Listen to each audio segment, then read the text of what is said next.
Rezidba ruža nije samo estetska. Iako zimi spavaju, način na koji ih sada režete određuje koliko će cvjetova i novih grana ruže imati sljedeće sezone.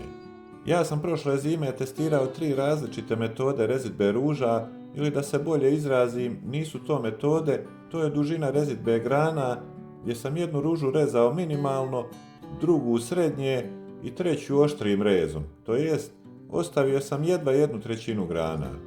Htio sam vidjeti kako svaka metoda utiče na grane, snagu biljke i buduće cvjetove tokom cijele vegetacije.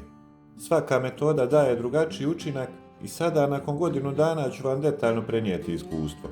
U ovom videu ću vam pokazati kako biljke reagiraju i koja metoda od ove 3 donosi najbolje rezultate, tako da i vi možete pravilno rezati svoje ruže ove zime. Pogledajte cijeli video i nakon par minuta ćete tačno znati kako rezati ružu da bude zdrava i bujna svake godine. Ova ruža zadržava skoro sve grane izdanke. Grane sam ostavljao poprilično duge, često 60 do 80% prošlosezonskog rasta. Činjenica jest da sam ih prorijedio unutra kako treba, ali visina ruža je ostala skoro ista. Ruža je uglavnom zadržala oblik kakav je imala, ali energija se dijeli između svih starih izdanaka. Zimi, slabi izdanci imaju manje šanse da se razviju jake grane, jer korijeni stablika troše previše energije na stare grane.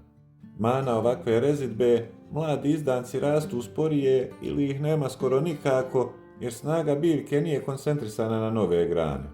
Zaključak, struktura stablike je zadržana i na proljeće imamo dobar start listova i cvjetova, ali dugoročno imamo slabiju bujnost i manji broj budućih cvjetova i biljku neotpornu na bolest.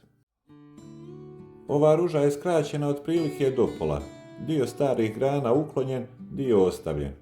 Ostavlja se 3 do 5 glavnih grana po stablici, ostatak se uklanja da bi energija išla na razvoj novih.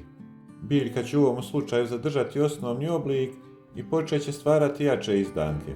Zimi, središnje grane koje ostaju pomažu održavanju stabilnosti, a energija se dijeli između starog i novog rasta. Ova rezidba ima jednu manu, nije potpuno koncentrisana na novi rast, jer stara struktura i dalje troši dobar dio energije. Zaključak je poprilično dobar balans između trenutnog izgleda i buduće snage, ali kompromis je prisutan u smislu da će od pola ljeta imati određenih problema sa cvjetanjem i rastom. Treću ružu sam orezao za 2/3, pa ijače da ne pretjerujem. U ovoj rezidbi se skraćuje barem 70% prošlosezonskog rasta, ostavljajući 5-6 glavnih grana. U ovom slučaju biljka veliki fokus stavlja na nove izdanke i razvoj snažnijih grana. Zimi se energija koncentriše u korijenu i stabljikama, što dovodi do snažnijeg rasta na proljeće i veće bujnosti. Mane trenutno izgleda prazno, na proljeće kreće sporije, ali ovo je ulaganje u buduće cvjetanje i snagu biljke.